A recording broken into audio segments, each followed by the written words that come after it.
Agora tudo faz sentido. Malu Gaspar expõe tudo e mostra a verdade por trás do interesse dos bolsonaristas de classificar criminosos como terroristas. Já adianto que é para entregar o Brasil ao domínio dos Estados Unidos e que isso está sendo planejado desde o início do ano. Espia. Vamos trazer agora essa pauta que a Malu também traz do Jornal Globo, que a gente vai discutir sobre classificar organizações criminosas como terroristas. Vamos começar mostrando o secretário de Segurança Pública de São Paulo, Guilherme Derrite, que falou hoje sobre o projeto que vai ser relatado por ele, como a Elisa Claveirinho nos contou há pouco, lá na Câmara, equiparando as facções criminosas ao status de terroristas. Essa semana eu retorno para os resultados, a convite do presidente do Mota. É um projeto do deputado federal Danilo Forte do Ceará, para a gente classificar algumas ações dessas organizações criminosas, como domínio de território, como utilização de armamento exclusivo das Forças Armadas por esses criminosos, como ações terroristas. E o que depender de mim como relator dessa proposta, esses criminosos, sejam do PCC, do Comando Vermelho ou qualquer outra organização criminosa,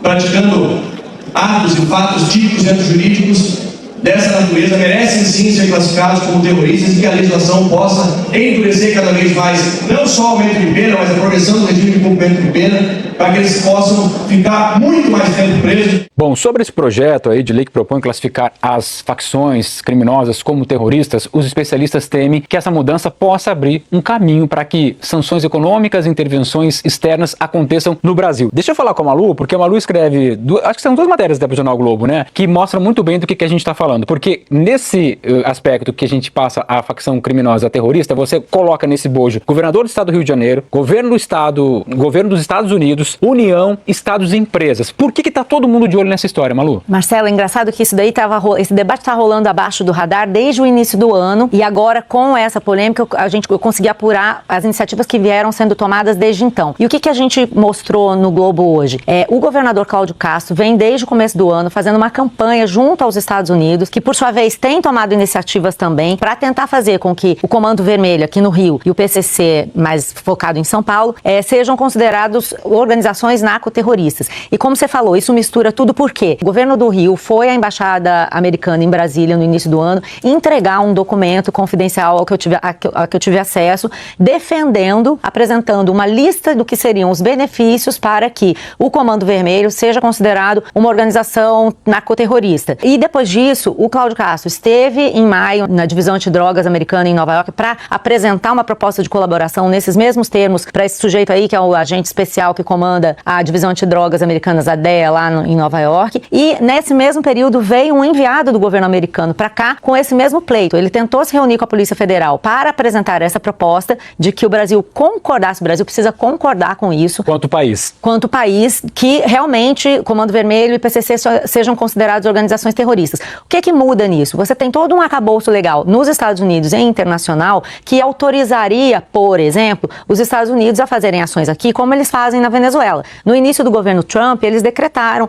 que o Trem de Aragua, que é o cartel venezuelano, e o Los Zetas, que é o mexicano, são considerados organizações narcoterroristas. Na definição americana, inclusive é muito parecida com essa definição que a Isa colocou aí, que está sendo proposta no projeto de antiterrorismo. São organizações que afetam a segurança nacional, que perturbam a paz social, já virou uma definição um pouco menos política, assim, no sentido ideológico, do que já foi no passado. Até a gente viu esse debate, o ministro Lewandowski e o Cláudio Castro, numa coletiva semana passada, falando sobre isso.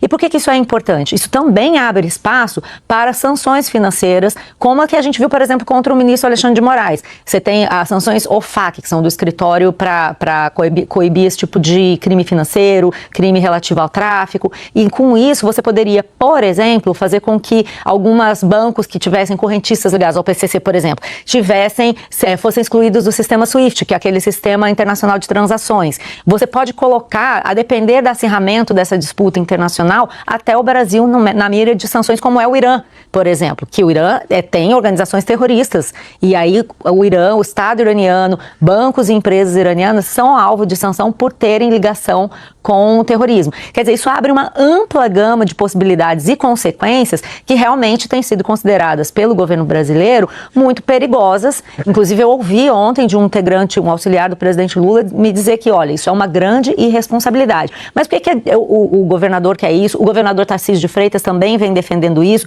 Todos os governadores de direita estão defendendo isso.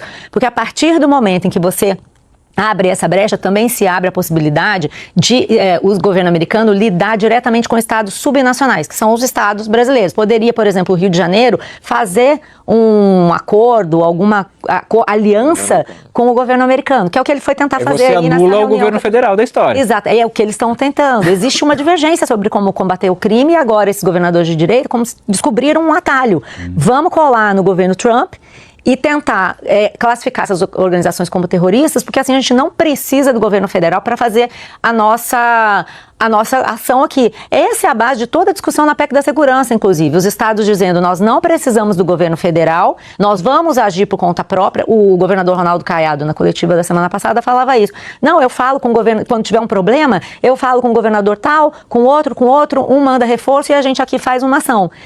Quer dizer, existe uma divergência, parece uma briga de cachorro grande, tipo assim, uma questão legal, cosmética, mas não é. É uma questão central sobre como vai funcionar e que efeitos isso vai ter. Então, toda essa ação que a gente está mostrando agora, por conta do fato de ter se jogado luz sobre a questão do Comando Vermelho, ela vem se desenrolando lentamente ao longo desse ano, ao longo dos meses, sem que ninguém percebesse. Você vê essa visita em maio desse enviado americano, algumas pessoas falaram, a gente cobriu no blog, mas não foi muito falado. E, inclusive, ele veio ao Brasil, tentou se reunir com a Polícia Federal e a Polícia Federal se negou a encontrar com ele, dizendo que não tinha nada para discutir a esse respeito. Então, eles estão forçando. Agora, por outro lado, no Ministério Público de São Paulo, o promotor Lincoln Gakia é uma das pessoas que considera que seria apropriada essa providência. Promotor que nós tratamos aqui há algumas semanas, inclusive naquele plano para que fosse assassinado pelo PCC. Exatamente. Existe uma compreensão do papel dessas organizações no crime transnacional que não é pouca coisa, muito relevante de se discutir. E vai pautar, eu acho que o que está acontecendo agora, com toda essa movimentação no Congresso e tal, é uma tentativa de botar esse assunto em pauta até a eleição de 2026. Porque a gente não pode nunca mais ignorar, até a eleição, a gente não pode ignorar esse contexto. Daqui para frente, tudo que é feito tem sim, lá atrás, numa terceira camada, ou numa segunda, ou nem na primeira, a intenção de influenciar o debate eleitoral. E a ideia é essa. Você vê que nós não estamos mais falando do tarifaço, do Trump, faz tempo que nós não falamos mais disso. Indicação para o Supremo Tribunal Federal que está aí parada. Exatamente. É essa a pauta agora. Vamos todo mundo discutir segurança, porque isso faz diferença em 2026. Agora, do outro lado da moeda, qual é o interesse dos americanos? Quando você tem um acordo como esse, você aumenta a ingerência sobre os países da região, aumenta o poder dos Estados Unidos. É o controle da região. É os Estados Unidos classificando algo que acontece no Brasil. Exato. Mostra a influência deles aqui. E você passa a ter a capacidade de influenciar a política externa brasileira, passa a ter a capacidade de influenciar a política doméstica, para os americanos interessa. Você pode ampliar essa lista, né? O que você considera terrorista? Hoje em dia, nos Estados Unidos, há quem defende o governo Trump que movimentos políticos de oposição ao governo podem ser classificados de terroristas. Bagunça, né? Se forem perturbar a ordem social, se forem ocupar espaços públicos, então é terrorista isso. E aí você ultrapassa a autoridade do Congresso Nacional, por exemplo, em várias medidas e você consegue tomar. Então, por isso que preocupa muitos estudiosos também, enquanto que outros dizem que não, deve ser considerado. Vamos conversar. Só para completar a informação, por que isso é importante para o governo do Estado? Porque hoje, quem troca informação sobre tráfico com a DEA, que é essa agência antidrogas, toda a comunicação entre os governos ela é feita pela União, a Polícia Federal. Se você muda isso, você também muda os canais.